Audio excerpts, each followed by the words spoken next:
এই বছর বাড়িতে আমরা বসবাস করি, আমাদের বছর বাড়ির সামনে উঠোনে গরুর হাট হবে, এটা আমরা হতে দিতে পারি না।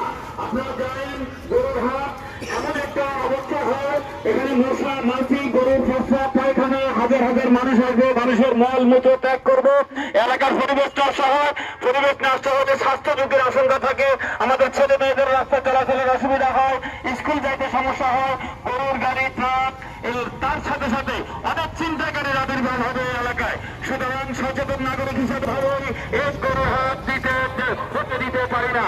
কারণ গরুর হাট হয় সরকারি খালি জায়গা যেখানে থাকে সেখানে। আপনারা জানেন এই আফতাবনগরে 12,600 প্লট আছে, এগুলো ব্যক্তি মালিকানার প্লট, কোনো সরকারি জায়গা এখানে নেই। সুতরাং ব্যক্তি মালিকানার জায়গায় কোনো সরকারি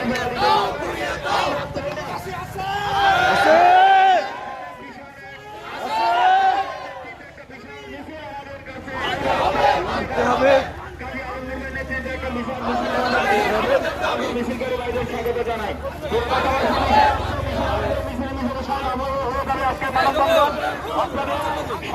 দৃষ্টি আকর্ষণ করছি, এখনো সবাই মানববন্ধনে একাত্মতা প্রকাশ করে হতে দিতে পারি না, হবে না, চাই না।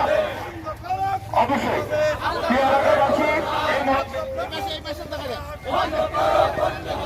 এক ব্লক 1 নম্বর রোডের আমাদের সর্বরাজ ভাই